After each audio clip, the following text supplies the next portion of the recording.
Okay, with winning screenwriter Jennifer LeBeau, winning horror short film about a doll, a scary doll, I guess, right? Yes, that's right. A haunted doll. A haunted doll. So you were telling in the blog interview, and you kind of gave me insight, maybe other people as well, that there's this underground or above ground, like horror doll kind of community, I guess. Yeah, yeah, totally. If you go on eBay and search for haunted doll, you will find tons of options. And it's a whole community of people who acquire these haunted dolls and people who buy them. And they all make up, there's some really interesting stories that are told about the dolls and the spirits who inhabit them. So that's kind of what inspired this script. Gotcha. And okay, so basically that there's like the writer, the character in your script is like kind of like selling these dolls, but like she's kind of shady, like she doesn't believe that. Yeah, yeah. There's always the question of, Do you think that they people do that online? Do you think they actually are scamming? I'm well, I'm saying it in I mean, jest. there's a lot out there. So the question is, does everybody who sells a haunted doll truly believe the doll is haunted? Yeah. Or are some of them maybe making up backstories? So that's what the lead here, Kathy, she knows there's a market for this. She's a pretty good writer. She's attempted to be a legit writer, but it hasn't really worked out for her. So she kind of channels her creativity into coming up with backstories for haunted dolls. So, but at the same time, she's talented. So basically, she's Yeah. so there's I don't know, like is that scammy? I guess it is a little bit, but it's like she's entertaining the folks that are selling the dolls, the buying the dolls, right?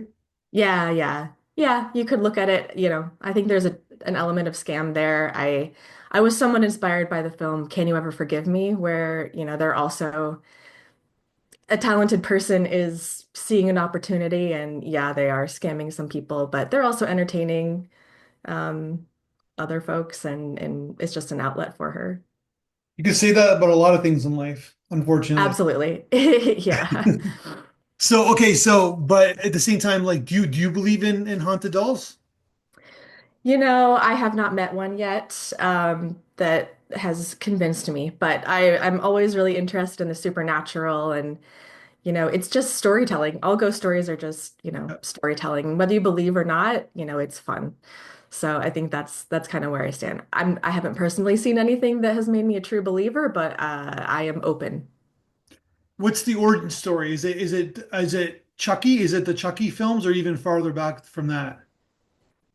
Could be Chucky, could be, Annabelle. Annabelle was based on a real haunted doll that was actually a Raggedy Ann doll that is in a museum that you can go visit. So people really believe this stuff, and there's lots of stories out there. There are a lot of people who believe it. There are a lot of people who just think it's, interesting and kind of fascinating. And does the doll come to life, or what's the beliefs that they just have supernatural powers?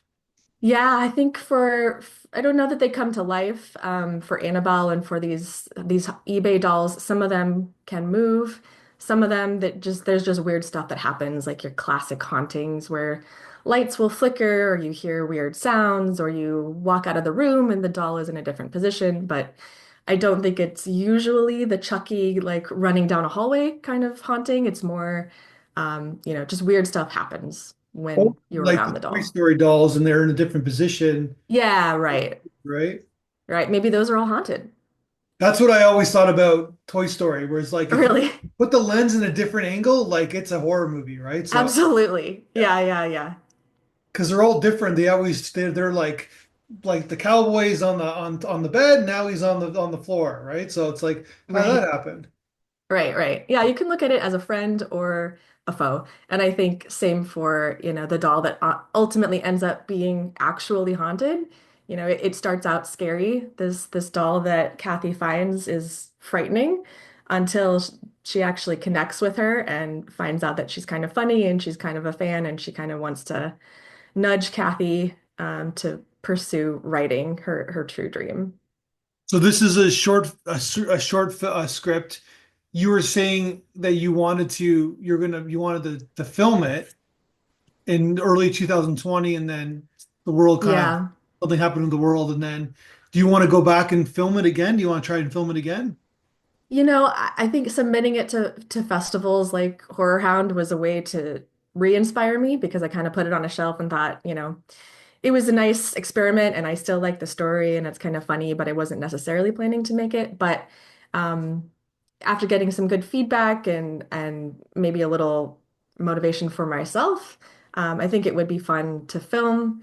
I wrote it just with two locations. The first location was my condo that I lived in at the time. I don't live there now, so that's kind of a problem. But I think it's pretty doable, and we have a great community here in the Bay Area that come together to make independent films. So I would like to make it. Because you were, I guess you're part of an organized, the Bay Area indies group, I guess. Yeah, the Bay Area Indies. Yeah, it's a really great community here. So, okay, so then, but you went like, so you just, what kind of like propelled you to send it to the contest again? You just like, were you like 100% confident in the script, or were you just, like, why were you looking for more feedback? I'm just curious. Yeah, I don't know if anybody's 100% confident about their Yeah. script. So it was kind of just an experiment for myself to see what would happen. We have a pretty active writers group here where we meet every month and give feedback on each other's scripts. So I brought the script there, I got some good feedback, and then I thought, why don't I see what happens if I submit it to a few different festivals and competitions and um, see if I can get more feedback and also, just see if it inspires me to actually make it. You guys had a earthquake a couple of days ago, I guess, but it wasn't like a huge one. But did you feel it? An earthquake? Yeah. No, I did not. Okay. We have them a lot, and yeah, I don't know that I've felt one in a little while. Well, what's 2.7? That's Oh, nothing. That's nothing. you don't feel what's so if it's above five, that's Like you three feel and a it? half or four.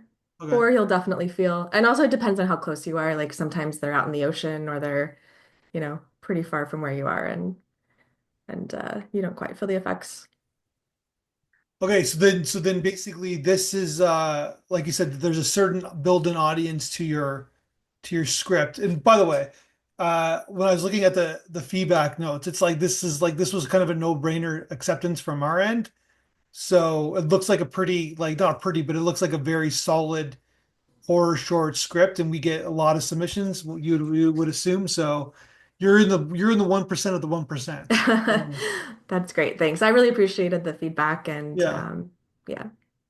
So it looks like you're on your way if you want to make it, if you want to, if you're ready Yeah. to shoot it, I guess, right? I hope so. I think the biggest challenge, what I would love is for the doll to be animated, practically. And my first thought was with robotics a la Chucky, although that seems a little dangerous and a little, well, not dangerous, a little risky.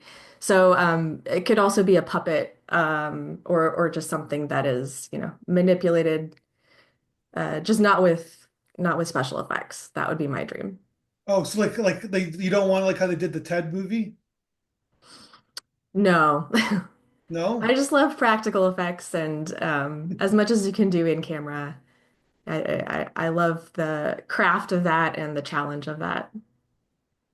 And so is that what they did with Chucky? They like obviously didn't have what they had, the technology they have now, but Yeah, the original Chucky, I think they had a couple different dolls. There were some that were just regular dolls. There were some that were animatronic and actually operated with a remote control, which is really impressive and fun. so we showed a film about the documentary of the person who created the Chucky doll, like was the production designer, art Oh, director, wow. and they have like all these Chucky memorabilia at their house. Yeah, Kind of creepy, but it's like they yeah, like this is their legacy, I guess, if you want to put it that way, totally. because the film kind of was like a small budget film and it took off and they're making sequels up on sequels and like he created the certain thing. And you're Oh, right, yeah. like it was all very much like before like the boom of technology because they wouldn't do that now. They would just do it like a CGI, right? So Right, right. I can't remember. I think I watched the remake with Aubrey Plaza, but I can't remember what the doll looked like. I'm sure it was mostly VFX. at the same time, this is a story about this writer too, right? Kind of like having this moral kind of like comeuppance, I guess, in a sense, right? Yeah. Yeah, yeah. She doesn't believe in haunted dolls, obviously. As we said, she's making these stories up and then yeah, she does get kind of a little revenge when she finds a doll that truly is haunted and truly does kind of scare her. It's almost like the scam medium who gets starts getting haunted by ghosts, I Oh guess. yeah. Absolutely. Yeah. Yeah. Yeah. Careful what you wish for. Because well, I think that there's some truth there's got to be some truth to these psychics, but there's obviously a lot of scammers. That's my subjective opinion, at least, though, right? Yeah, and like you said, it's true with most things. There are people who are doing legitimate work. You could talk about AI, all these AI companies. Some of them are legitimate, some of them are not. So I think with any industry, there are people who are doing good work and are, you know, are really have the skills to back up what they say they can do. And then there are people who are just kind of faking it till they make it. Yeah. Medical profession, drugs, Yikes. any sort of Yeah, capitalistic venture, I guess, right? So yeah, absolutely. yeah. So the frozen yogurt's not like fat free, and I'm just kidding, but like those Yeah, things, right? organic, Yeah, non-GMO certified, all that stuff, There's yeah. good there's people who believe in it and believe in what they're doing, and then there's some people who just see an opportunity. So you're working on it. You're working on a feature right now. Is this there's like because this could easily be extended, but I don't know if you thought about that. I haven't. I like it as a, you know, kind of a small little nugget. You get in and you get out. Yeah, but I am working on my first feature, which is not in the supernatural realm at all. So what's that? What's that about? Oh, that one is it's based in an ad agency, and it follows a story of a pretty young account executive who is also having kind of a moral conundrum about what it means to work in that industry, what it means to somewhat lie to people in order to get them to buy stuff, and what it means, she's also like successful at her job, but she's kind of struggling with whether she wants to be successful in that industry or not, Mhm. and navigating some interpersonal relationships. There's sort of an office affair and lots of things that are kind of clouding her judgment. So it's about her really finding who she is and what she can live with. How she, can you live with yourself and your choices? And what does it mean to exit that industry if you could be quite successful in it? In a lot of ways, that reminds me of the short script that you wrote. Yeah, I mean, they're all things that I personally have dealt with, like writing and feeling successful at that. And also I did work at an ad agency and have had a couple of experiences where I didn't agree with what we were doing or the kinds Sure. of clients that we had or even, management. At any job, people always have to figure out like, do I want to stay here and make money and be successful, as you said, in a capitalistic society, or do I need to really follow my heart and how risky it is to do that? Yeah, I can I understand that a lot. I worked in the movie industry for a bit, and I was like, oh my God, I got to get out of here, right? So basically, Yeah. but stay in the same kind of realm, I guess, right? Yeah, But yeah. yeah, Not quite what you expected, even if you thought it was your dream job. it And never then is. That's the it thing never about life, is. right? Uh-huh. Yeah. Did you always want to work in the ad agency or? I did. Yeah, I went to Yeah. school for marketing and with a background like a minor in, film production. And my first job out of college was at an ad agency, and I got to fly to New York and do TV commercials and all of that stuff that seemed really shiny and exactly what I wanted. And then I sort of realized what we were doing and some of the decisions that we were being made by management. And even though I was being promoted and I survived a couple of rounds of layoffs, I was like, I can't see my future here. So I left and I went back to get my master's and kind of redirected into more creative endeavors. So other than Mad Men, there really like there's been some kind of wanky kind of ad kind of movies like How to Lose a Guy in 10 Days, whatever, which is not really, in my opinion, it doesn't seem realistic at all, right? I'm Yeah, just using that as an example, but yeah. we need a good ad movie because it's like it's around us all the time, and the I industry has know. changed so drastically, right? From now Yeah. ads online before YouTube videos, etc., social media, right? Yeah. Yeah. 10 years This ago, it was a is completely different job, right? totally. Then this is set like pre 2007 recession, so it's a Yeah. little bit of an older time period, but I don't think there's a lot from that time period either. And yeah, it's sort of a workplace drama like The Devil Wears Prada. There's a lot of similarities about having a dream job and finding out what that's like. But yeah, there aren't too many movies about ad agencies from sort of the heyday. Are you a fan of Mad Men by any chance? Yeah. Yeah. Yes, I was. I was. So it's somewhat realistic, I guess. Well, I wasn't there in the 60s, Oh, but it yeah, it but how seems they do like the creative work and the campaign and yeah, how totally. they manage Yeah. the Pete Campbell jobs, right? So Yeah, yeah. The structure and the little groups that form, so you get sort of cliques of people who like working together and what it's like to stay up all night working on a big pitch, that kind of stuff I think is still true. And that felt pretty real. gotcha. Yeah, but like I said, it's around us all. Advertising is around us all the time, right? So Hmm. even when we don't think about it. Yeah, even more so now, as you said, with everything in your face all the time. They're always trying to find a way to sell something to you when you're least expecting it. Obviously, it works though, right? Especially with Yeah. algorithms now, right? So Yeah. It's interesting because I still work a little bit in that area and it's getting harder. You know, it's harder and harder to sell things because there's just so many things. There's so much noise out there all the time that, even ad agencies are struggling right now, especially with AI, especially with, big companies cutting their budgets because they don't think it's super relevant. I don't know. It's going through a big change again. It'll be interesting to see what happens. yeah, because it is interesting because it's like a restaurant, for example. It's almost like the reviews are more important than the ads, right? Oh yeah, yeah. And AI will pull, LLMs are going to pull recommendations not from the company's website. They're going to pull it from Yelp and from Reddit. And so you have less and less control over uh, what people are saying about your company and what people are making decisions based on those recommendations. Like for someone who owns a company, it almost seems not, I have my projective perspective, but it almost seems not fair and to a certain extent, right?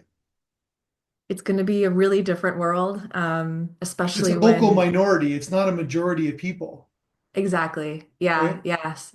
It'll be really interesting, especially because they're adding in shopping and right into ChatGPT and Perplexity and some of these different LLMs. So you can make your purchase decision and never go to the website. Never look at the video explaining, what you do. Gotcha. Well, like so then obviously you said you did before this one, but it seems like you got there's a lot to work from, I guess, in terms of your story. And like I said, it reminded me of that of like this female character who basically is talented, but they're like trying to find their place in the world. I guess that's what it's about, right? Yeah, yeah, exactly. Yeah. And where is that place in this crazy world that we live in, right? So Right, right. And hopefully a lot of creative